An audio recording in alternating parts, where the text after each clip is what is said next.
जय हिंद दोस्तों, स्वागत है आपका हमारे इस मस्त और धमाकेदार वीडियो में।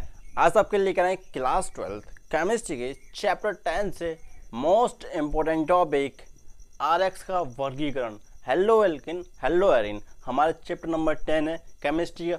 वैसे तो हमारा ऑर्गेनिक का फर्स्ट चैप्टर है और उससे हम पॉइंट लेकर आए हैं आरएक्स का वर्गीकरण। बोले तो एल्किल हैलाइड का वर्गीकरण। क्या एल्किल हैलाइड बोले तो हेलो एल्किन का वर्गीकरण। तो दोनों को बताएंगे, हेलो एल्किन, हेलो एरिन, दोनों को बताने वाले हैं। कैसे इनको बांटेंगे, क्या होगा, इनके कितने प्रकार होंगे, तो वेरी इजी एंड सिंपल तरीके से बताने वाले हैं कि कितने टाइप से इनको बांटा गया है। तो चलिए देखते हैं आरएक्स का वर्गीकरण। देखिए भैया जी, बात करते हैं हमारे आरएक्स, वो तो एल्किल हैलाइड होता क्या है जी, कैसे आता है। तो सुनो भैया, हमारे पास होता है एल्केन। एल्केन, हाँ, हमारे पास कोई एल्केन होता है बोले तो CnH2n। जैसे मान लीजिए हमारे पास CH4 हुआ, ठीक है ठीक है, इसमें से एक हाइड्रोजन अगर हम निकाल देते हैं, एक हाइड्रोजन निकालते हैं तो हमें बचता है क्या हमारे पास, CH3 है ना, CH3 ही होता है और इसको बोलते हैं R, एल्किल ग्रुप बोलते हैं। ठीक है, एल्किल। ठीक है, अब इसमें अगर हमारा कोई हेलोजन ग्रुप बोले तो X, अगर X का कोई भी एलिमेंट हमारे इससे कनेक्ट हो जाता है कि तुम्हारा RX बन के रेडी हो जाता है और यही होता है हमारा हेलो एल्केन। क्या होता है जी, हेलो एल्केन, इसी को बोलते हैं हेलो एल्केन। और अगर हमारा बेंजीन के साथ कुछ ऐसा हो रहा हो, तो बेंजीन के साथ अगर ऐसा हो रहा है, हाँ, बेंजीन के साथ अगर ऐसा हो रहा है तो हमारे पास यहाँ पर देखो हाइड्रोजन है। हाँ, अगर इस हाइड्रोजन को हटा दिया किसी भी तरह से तो हमारे पास बचेगा क्या, हमारे पास कुछ इस टाइप के बनने वाली है। ठीक है जी, इसमें अगर हम यहाँ पर तो है तो हाइड्रोजन फ्री हो गया, ये हाइड्रोजन नेगेटिव है, बचेगा और इसको बोलते हैं बेंजिल। ठीक है, तो बेंजिल आयन बोलते हैं। अब अगर एक बात बताओ, अगर इसमें हम कोई हेलोजन ग्रुप जोड़ दें अपना, जैसे हमारे पास हमने किसी को जोड़ दिया, ठीक है, इसको हमने क्या कर दिया, हमने इसको जोड़ दिया, क्या हमने इसमें जोड़ दिया अपना हेलोजन ग्रुप, तो इसको बोलते हैं हेलो एरीन, जिसे एरीन बोलते हैं। ठीक है, समझ गए। ओके, चलिए बताते हैं आपको, इनका बताने वाला है आपको इनका वर्गीकरण, इनको कैसे बांटा गया है, कि कितने टाइप्स होने वाला है। तो वेरी इजी एंड सिंपल तरीके से बताने हैं। चलिए देखते हैं भैया जी। तो देखो भैया, बात करते हैं अपने आरएक्स के। ओके, ठीक है, तो जो फर्स्ट वर्गीकरण है, पहला क्लासिफिकेशन है, जो फर्स्ट क्लासिफिकेशन है वो क्या होगा, सोचिए जरा दिमाग से, क्या होने वाला होगा हमारा फर्स्ट क्लासिफिकेशन।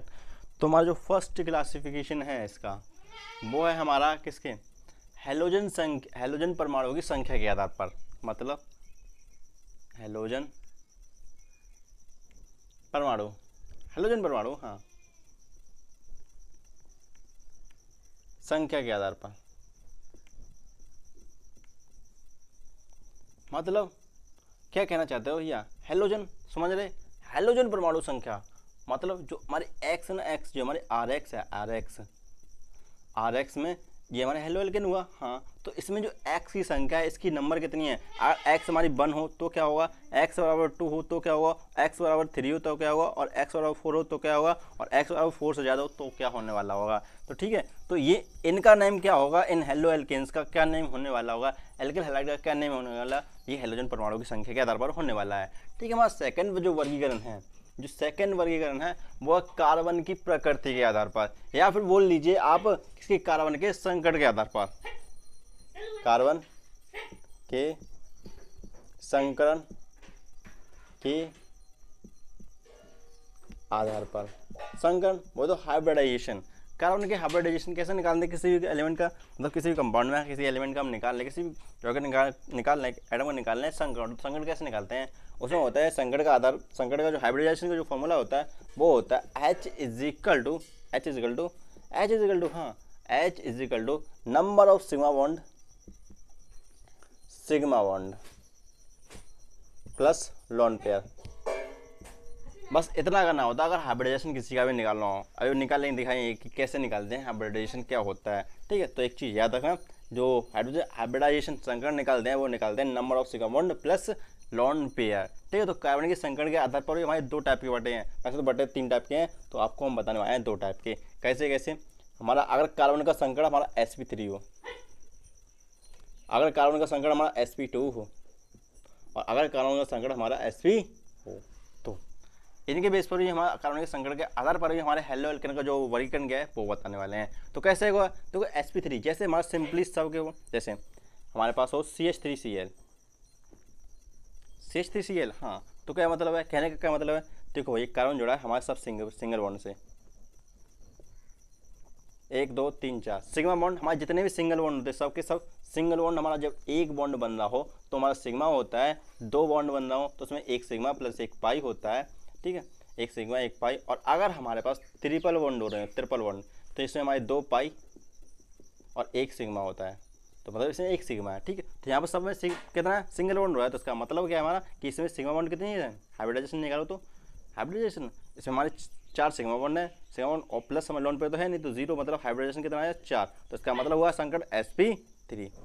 ओके क्लियर, हमारा sp3 में हमारा इस तरह से आएंगे। बात करते हैं sp2 की, तो जैसे हमारे पास हो डबल बॉन्ड के साथ जुड़ा हो और इससे जुड़ा हो हमारा कोई Cl, ठीक है। अब देख लो भैया, इसके साथ एक हाइड्रोजन भी तो आने वाला है, हाँ इसके साथ हाइड्रोजन आया, इसके साथ हाइड्रोजन आया, नहीं एक ही तो हाइड्रोजन आएगा, ये Cl आ गया, ये डबल बॉन्ड आ गया। अब देखो 1 2 3 3 लॉन पेयर हुए मतलब सिग्मा बॉन्ड, तो सिग्मा बॉन्ड 3 हुए, तो इसका मतलब क्या हुआ, सिग्मा बॉन्ड 3 हो गए। हाँ सिग्मा बॉन्ड अगर 3 हो गए तो इसका मतलब संकट हमारा कौन सा है, sp2 है ना, 1 2, ठीक, मतलब और 1 और 2 3, ठीक है, एक इसमें और 2 इसमें, तो हो गए 3।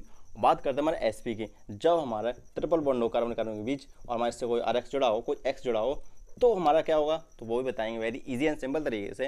बात करते हैं इसकी, तो इसमें निकाल सकते हैं कि संकट क्या होगा, इसमें कार्बन का संकट क्या होगा, ये बताना आपको कमेंट सेक्शन में, ठीक है।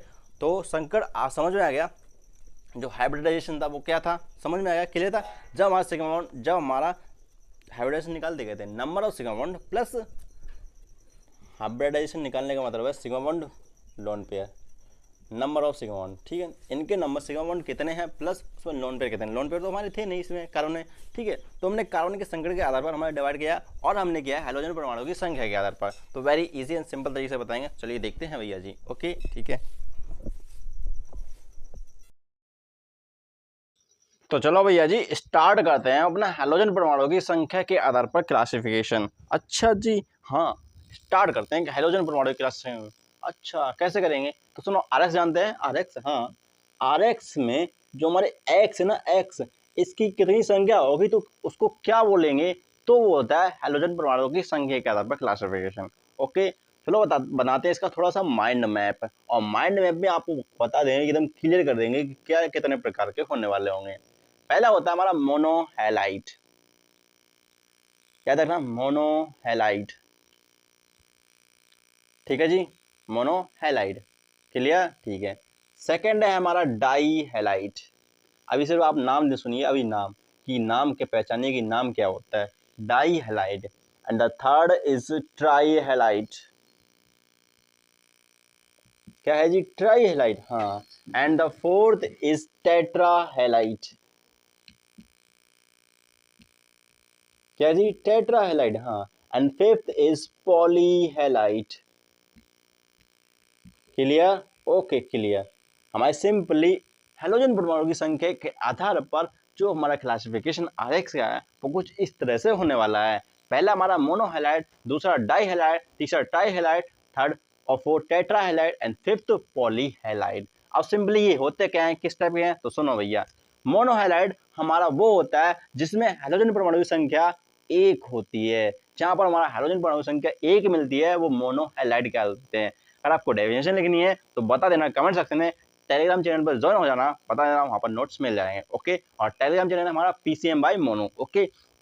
बात करते हैं मोनोहैलाइड, मोनोहैलाइड हाँ जिसमें हाइड्रोजन परमाणु संख्या 1 हो, फॉर एग्जाम्पल हमारा जैसे CH3Cl, इसमें हमारे हाइड्रोजन जानते हैं क्या होता है, Cl, हाँ हाइड्रोजन हमारा Cl है, तो इसमें Cl की संख्या कितनी है, 1 है, इसलिए हमारा मोनोहैलाइड कहलाएगा, ओके।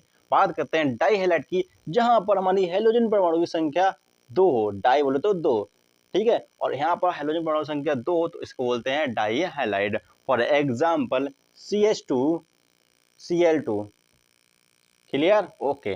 बात करते हैं ट्राईहैलाइड की, तो ट्राईहैलाइड हमारा जिसमें हाइड्रोजन परमाणु की संख्या, ऐसा हैलोजन हैलाइड जिसमें हाइड्रोजन परमाणु संख्या 3 हो, 3, इसको ट्राईहैलाइड बोलते हैं। इसका एग्जांपल देखना चाहेंगे तो उसका होगा CHCl3, क्लियर क्लियर। बात करते हैं टेट्राहैलाइड की, जिस हैलोजन हैलाइड में, जिस एल्केन में हमारा हाइड्रोजन परमाणु की संख्या 4 हो, 4, for example CCl4 carbon tetrachloride, और इसको बोलते हैं ट्राइक्लोरोमीथेन, डाइक्लोरोमीथेन, और इसको बोलते हैं chloromethane.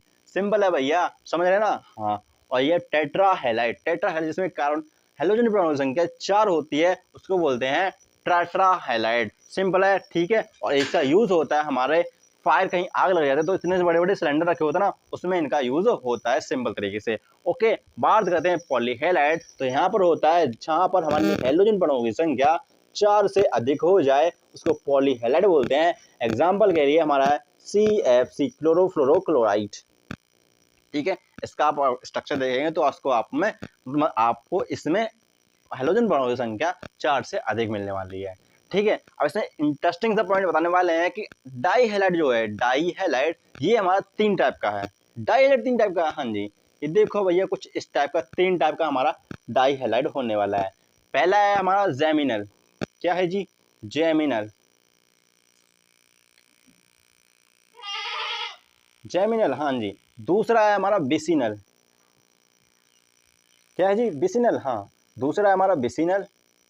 And the third is alpha omega dihalide, alpha omega dihalide, ये सब डाईहैलाइड है, ठीक है, ठीक है। तो चलो बताते हैं कि जेमिनल डाईहैलाइड क्या होता है। डाईहैलाइड जेमिनल वाला, हाँ, इसमें हमारा सिंपल सा है, वे डाई हेलोजन परमाणु संख्या तो इसमें 2 ही होंगे, बट जो हेलोजन परमाणु होंगे ना वो एक ही कार्बन में जुड़े होंगे। फॉर एग्जाम्पल हमारे पास है CH3 CH2 CH और इस पर जुड़ा हो हमारा Cl, इस पर जुड़ा हो Cl, तो ये वाला होगा कौन सा वाला होगा हमारा, जेमिनल वाला होगा। कौन सा वाला होगा, जेमिनल वाला। बात करते हैं विसिनल वाले की, तो विसिनल हमारा वेरी सिंपल है।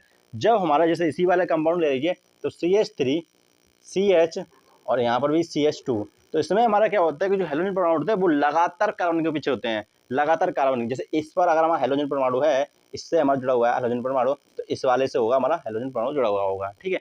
इसको बोलते हैं vicinal dihalide. And the third is alpha omega dihalide. इसका मतलब होता है कि सबसे अंतिम वाले पे, मतलब लास्ट वाले पे, इधर भी लास्ट वाले पे। इसका मतलब है CH2 CH2 CH2 CH2 होगा, नहीं भैया CH3 होगा, हाँ CH3 है भैया, CH3 होने वाला, इसमें CH2 ही होगा भैया, क्लियर है। इसमें CH2 होगा, यहाँ पर बिल्कुल ऑलवेज क्लियर है, ठीक है। यहाँ पर होगा CH2 होगा, हाँ CH2 ही होगा, ठीक है। तो यहाँ पर आ जाएगा हमारा Cl, ठीक है, क्लियर। और यहाँ पर भी आ जाएगा Cl, मतलब बिल्कुल लास्ट वाले पे, इसके लास्ट वाले और इसके लास्ट वाले जोड़ा तो अल्फा ओमेगा डाईहैलाइड होने वाला है, ठीक है। और ये हमारा विसिनल वाला है और ये हमारा जेमिनल वाला है, ठीक है। और आपको अगर इनकी नोमेनक्लेचर आती है, मतलब नोमेनक्लेचर आती है, जैसे हमारा क्या है, प्रोपीन है, मतलब ये हमारा प्रोपेन की कार्बन 3 है, कार्बन संख्या कितनी है, 3 है, तो इसको प्रोपेन बोलते हैं। इसमें कार्बन संख्या 3 है, इसको वही प्रोपेन बोलते हैं। और इसमें भी कार्बन संख्या तो इसमें 3 प्रोपेन बोलते हैं। बट जेमिनल के लिए अलग होता है नामकरण। जेमिनल के लिए जो हमारा इसमें आता है वो ईन लग जाता है, इसमें हमारा प्रोपीन लग जाएगा, इसमें प्रोपीन मतलब समझे क्या, क्लोरोप्रोपीन बन जाएगा ये, ठीक है। फिर सॉरी प्रोपीन नहीं, इडीन हो जाता है, इडीन। जेमिनल में हमारा इडीन हो जाता है, इसके नेम में लास्ट में क्या लग जाता है, इडीन लग जाता है। जैसे प्रोटीन है ना कार्बन, तो हो जाएगा प्रोप इडीन, ठीक है जी। मतलब लास्ट में इडीन लग जाता है, इसलिए हमारा ये हो जाता है क्या, इडीन लग जाता है इसमें, ठीक है, इसके नेम में, ठीक है। तो हो जाएगा होगा प्रोपिडीन डाइक्लोराइड, ठीक है, डाइक्लोराइड या डाइब्रोमाइड डाइक्लोराइड हो जाएगा, ठीक है। और इसका मतलब क्या है, इसमें हमारा लग जाता है लास्ट में, इसके नेम में लीन लग जाता है, लीन, मतलब जैसे हमारा है प्रोपिलीन, इसमें लग जाता है प्रोपिलीन डाइक्लोराइड, ठीक है, क्लियर, ओके। इसमें डाइक्लोराइड हो जाएगा, ठीक है, याद रखना। और इसमें क्या लग जाता है भैया, इसमें हमारा सिंपल सा है, कुछ नहीं लगता है, हैं सच में इसमें कुछ नहीं लगता, हाँ। इसमें सिंपली प्रोपीन डाइक्लोराइड वगैरह लिख लेंगे, ठीक है, ठीक है, डाइक्लोराइड ही लिखेंगे, सिंपली लिखेंगे प्रोपीन वगैरह, ठीक है। सिंपली डायरेक्टली लिखेंगे कि प्रोपीन डाइक्लोराइड, ओके। प्रोपीन लिखेंगे या प्रोपेन लिखेंगे, नहीं प्रोपीन ही लिखने वाले हैं।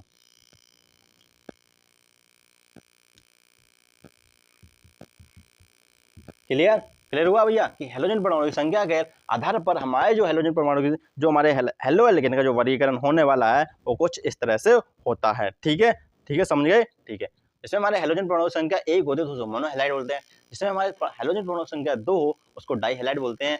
जिसमें हेलोजन परमाणु संख्या 3 हो उसको ट्राईहैलाइड, और जिसमें 4 हो टेट्रा, और 4 से ज्यादा तो पॉलीहैलाइड। एग्जाम्पल लिखे हुए हैं वेरी इजी एंड सिंपल तरीके से, ठीक है भैया जी, ओके। तो हेलोजन परमाणु की संख्या के आधार पर जो हेलो एल्केन का जो वर्गीकरण था वो कैसा लगा बताना जरूर कमेंट सेक्शन में। तो चलिए चलते हैं नेक्स्ट वीडियो में मिलेंगे कार्बन की प्रकृति के आधार पर जो हेलोजन परमाणु का जो वर्गीकरण होने वाला होगा वो क्या होगा, तो चलिए देखेंगे बहुत इजी एंड सिंपल तरीके से। राम राम जी, क्यों तो ये चलते हैं। सिस्टम हमारा हीट हो गया, छोटा सिस्टम है तो सपोर्ट कीजिए, बड़ा सिस्टम बनाइए तो देखते हैं, फिर आपको एकदम मस्त और क्रिस्टल क्लियर वाला लेक्चर मिलने वाला है। ठीक है, चलिए चलते हैं। जय हिंद।